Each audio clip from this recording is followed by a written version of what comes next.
ओम साईं राम। आज का साईं वचन बाबा कह रहे हैं, मेरे बच्चे, क्यों तू उदास होता है, क्यों दुखी होता है कि कोई तेरी कद्र नहीं समझता, कोई तेरी इतनी सेवा भाव और प्रेम को कभी नहीं देखता।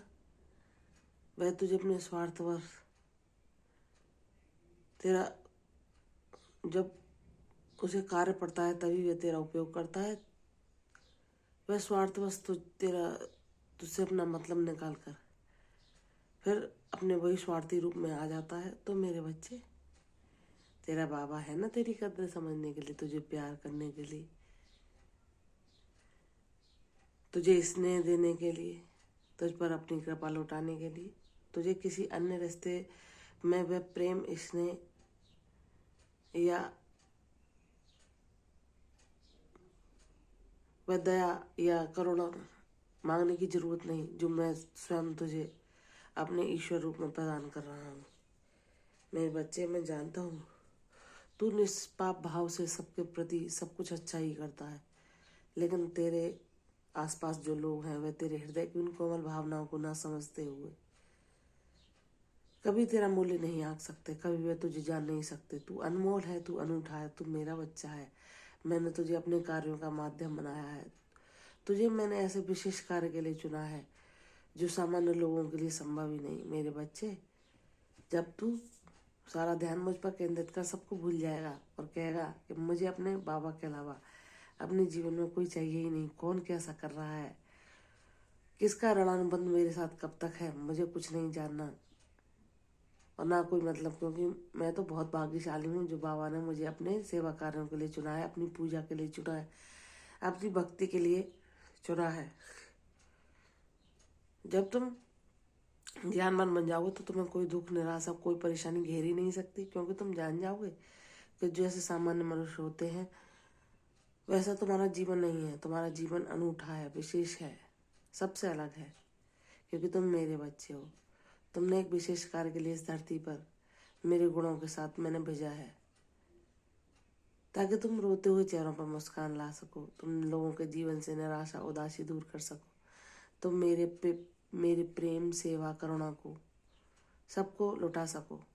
मेरे बच्चे, तुम अनूठे हो, निराले हो, अनोखे हो, इसलिए तुम साईं के बच्चे हो। तुम भीड़ से अलग हो, तुमको जो विशेष गुण दिए गए हैं। कभी कभी तुम सोचते हो कि बाबा मैं ही ऐसा क्यों हूँ, जो सबके लिए मैंने इतना अच्छा किया फिर भी मेरे बारे में कभी अच्छा सोचते ही नहीं। तो मत सोचने दो ना मेरे बच्चे, तुम्हारा बाबा बैठा है ना तुम्हारे लिए, और जिसके लिए ईश्वर अच्छा सोचते हैं उसे किसी साथ की, किसी सहारे की, किसी सहयोग की जरूरत नहीं होती, क्योंकि ईश्वर जिसका रखवाला होता है, ईश्वर जिसका पालनहार होता है, ईश्वर ही जिसका कर्ता धर्ता होता है, उसके काम तो स्वयं होते चलते चले जाते हैं, क्योंकि वह परमपिता परमेश्वर उसके निष्पाप भाव से किए हुए कर्मों को देखता है, उसकी सेवा भाव को देखता है, उसकी करुणा, प्रेम, दया जो वह सबको पहुंचाता है वह देखता है। तो ऐसे प्यारे भक्त को बाबा प्रेम और स्नेह क्यों नहीं करेंगे, उसके जीवन से अभावों का नाश क्यों नहीं करेंगे, उसके जीवन से कष्ट और परेशानियों को क्यों नहीं हल लेंगे। तो मेरे बच्चे, तुम अनमोल हो, तुम अनूठे हो, तुम मेरे प्यारे बच्चे हो, तुम मेरे दिल में वास करते हो। मैं तुम्हें विशेष प्रेम प्रदान करता हूँ। तुम दुनिया से अलग हो, तुमने चाहे कितने भी संघर्ष क्यों ना देखे हो, कितनी भी जीवन में परेशानी क्यों ना देखी हो, तुमने मेरा साथ पाया है, तुमने मुझे जाना है, तुमने मेरा अनुभव किया है, जो हर किसी के लिए अनुभव संभव ही नहीं।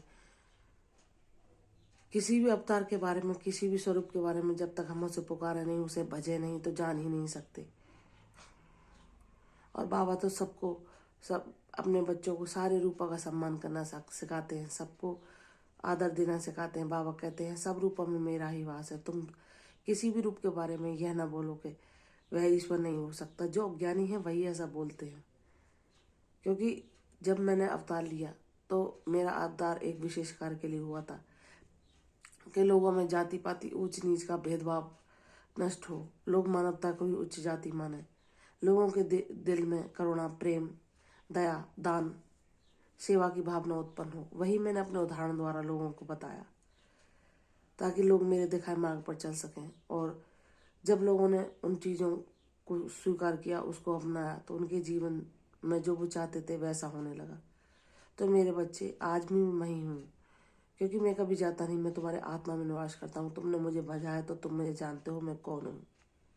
इसलिए दुनिया में कोई क्या कहता है ना तुम्हें उससे कुछ लेना देना, ना किसी को बताना, क्योंकि ईश्वर अपना विशेष कृपा पाता हर किसी को नहीं बनाते। जो तुम हो, तो मेरे स्वरूप को जानते हो, मेरी ऊर्जा को पहचानते हो, मेरी लीलाओं को समझने योग्य हो। इसलिए मेरे बच्चे, तुम अपना ज्ञान सिर्फ उन्हीं को दो जिन्हें मैं दिलवाना चाहता हूँ, या जो मेरा ज्ञान पाने लायक है, हर किसी को नहीं। मेरे बच्चे, तुम हर परीक्षा में पास हो चुके हो। मेरा जीवन, तुम्हारा जीवन तुमने जब मेरे चरणों में अर्पित किया है तो वह निष्फल नहीं जाएगा। तुम स्वयं इस बात का अनुभव करोगे कि तुम्हारा मानव जन्म लेना सफल सिद्ध हुआ। भले ही तुमने कितनी कष्ट, संघर्ष, तूफानों को क्यों नहीं झेला, लेकिन तुम्हें जो विजय मिली वो हर किसी के लिए संभव नहीं।